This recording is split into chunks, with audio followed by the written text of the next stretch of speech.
6 years ago, Catherine and Sean set out to provide short-term foster care to as many children as possible. Instead, their very first foster child has become part of their family for long-term foster care. They also offer respite foster care to families in their fostering support group. Sausage and poppet is fine. What do you do? Fostering. Oh, that's your main. That's your main. And a little job for libraries, and then fostering. Yeah. So fostering is the focus of your professional life. Fostering is most of my life. Right. How long has that been the case? Coming up for 6 years. 6 years. Yes. Nearly 6 years now. And we've had little man here the whole time. And how did the idea of fostering first come to you? I wanted to do it forever, but I was a teacher and I had children in my class that were in care or had involvement with social services, and I could just see the difference that secure start made. And your husband, Sean? Yes, said no. Said no way. Said no. Why? Because we've got little children. Yeah. They need us first. And why do we need to make life more difficult? Well, exactly. I mean, I said why? So as if it's like anyone would go, yeah, great, let's do that. But I think most people would think that the idea of fostering when you already have young children is so overwhelming that it would be such a shock, and it would be a shock to the house dynamic and to your relationship. How did that all work then? When did he change his mind? Well, for him, he said, wait until the children go to school and then we'll have another chat. Yeah. Then he was still said no. And then... Good technique. And then we went to rugby lessons, which Wills was having. And there was a boy there in foster care with his carers, and we got chatting to them. And after a few weeks, Sean said, do you know what? It's just a child. We're doing all this anyway. We're doing dinner and washing and days out. We're living that life already. We can just add another one in, can't we? Right. And then I jumped straight on that and went, great, let's make some calls. And then we did. So you have how many children? 2 birth children. Yeah. Wills is 13 and Evie's 10. So how old were they when you got your first foster kids? 4. Evie was 4 and Wills was 7. Okay, right. Yeah. So Evie was kind of too young to know what was happening, was she? Or no, she's really clued up. She was really up for it. Yeah. We waited till, Sean wanted us to wait until she went to school. And then when she started school, just the week before she started school actually, little man arrived. And how did you talk to her about it?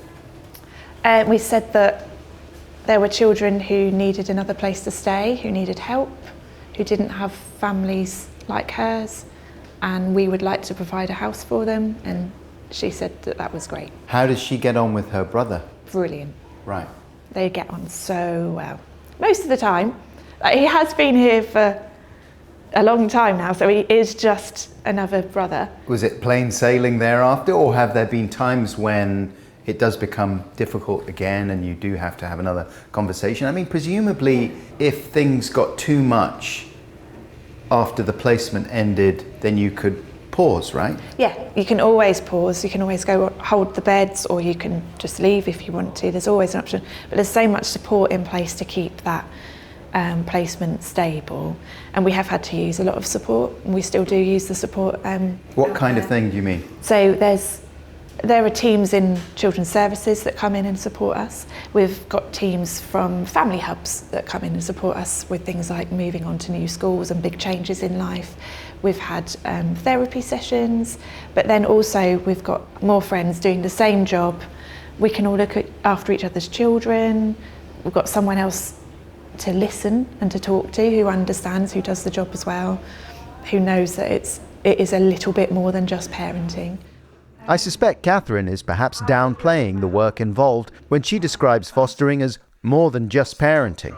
I want to ask her and Sean about the nuts and bolts of how fostering works, while keeping the kids entertained, of course. Oh, have you got a top trump? Top trump. Oh. Making. Oh, he's got the heart. Oh, that he's played feels the better. heart. Because love conquers all. It does. Very good. What kinds of things, Catherine, were the challenges? A lot of anger, a lot of shouting, and needing a lot of attention. And did you know instinctively how to deal with those situations? No, and that's where your fostering training comes in to help you with those things. So you do an initial period of training before you have any children in place anyway. How intensive was that training then in the run-up? The most intensive bit was the pre-training bit where the social workers are coming around and interviewing you and analysing you and checking that you're suitable to be a foster carer. Right, okay. That was harder than the training. By the time we got to the training, we were just keen to learn as much as we could. I think by the time we hit the training, it made us realise having a child in your home is one thing, but having a child in your home and doing it well was something that we needed to work on. So that was what the training was good for. Just ideas about how you're going to help them settle, how you communicate, how you establish how your household works. That's good, man. That looks good. Let's go this way. While Catherine deftly takes care of sword repairs, I want to ask a question I guess many potential foster carers might find unsettling. How do things operate with a foster child's family? So he doesn't have any real memories of He still his life sees before, does he? No, but he still sees all his family. Okay. Yeah, still sees them every 6 weeks. Oh yeah. So how does that work? Is that strange for you guys or? No, I think that's a really important part of the job, is to build up that relationship. So we try and be really positive about them and try and encourage a natural relationship with them. Yeah. It was strange at first. Yeah. But you get used to it. Do they? Yeah. And do they find it hard? Yes. Yes. Yeah. Not necessarily in the session. It's afterwards, sort of the reintroduction back and the change and everything. It's that's where it gets a bit tricky. Yeah. But I would say where we're at now, after all this time. Or even help me find it, because I can't find it. Do you Oh. want me to help you find the teddy? Yes. Yeah. Yes, please. I'll help you find the teddy. Sean's on teddy finding duty. Yes. It's become just his way of life. Yeah. So he goes off and he sees his family and then he comes back to me, and for them as well, they now know he's safe here, we do everything we can for him. They trust us now as well, and they know that we're doing our best for him, so it's just become very like an extended family. I think the thing that a lot of people would think about fostering is kind of what we were saying before, that home life is chaotic enough already. Why would you want to introduce extra elements of chaos and unpredictability when you don't have to? Oh, look at that. Because of this, then, you know, all children are a bit chaotic, and if you're doing it anyway, why not add another one? And then you get this, you get the smiles and the love and the play, and you get to watch them grow up and turn into lovely little humans. Right. Have a life that they wouldn't really have had otherwise. Yeah. Exactly. Do you want to see a Minecraft order from the game? Yes, please. Catherine and Sean are naturally suited to fostering. Their home provides everything a child needs: calm, security, affection, and fun with welcoming siblings. I'm not playing football with you. You're awful. You're clearly not a football guy. This is an idyllic Dr. Dolittle style family scene here. Do you think some of your friends think that you think you're like super parents? No. Well, some of them do say that a lot about Catherine, that they admire how calm she is in certain situations and stuff.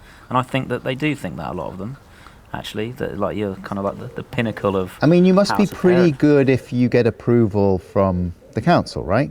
You must like reach a certain bar. You've got to reach a bar of, can you look after these children and can you provide what they need? And yes, I think. But then I think most parents could absolutely provide, and they do. You don't have to be a super parent. Yeah, okay, fair enough. You just have to be a good enough parent to make those kids happy. What do you think of the things that maybe put people off fostering? Most of the time, my friends say they couldn't do it because they get too attached to the child and they couldn't say goodbye to them. And I always say to them, then you're exactly the right person to do fostering, because they just need someone who is going to get attached to them and is going to love them. And yes, them moving on could be really hard for you as an adult, but they move on remembering you and remember that input you had into their lives, and with you as that like special bridging gap, hopefully, between them and a much happier life in the future. So I'm not saying that it's easy to say goodbye to them, but I think it's important to remember that you're that in-between bit, you're that support network while they go on to a better place. Or just do like we've done and just keep them, and then you don't have to say goodbye. Find out more about fostering at www.fostereast.org.uk.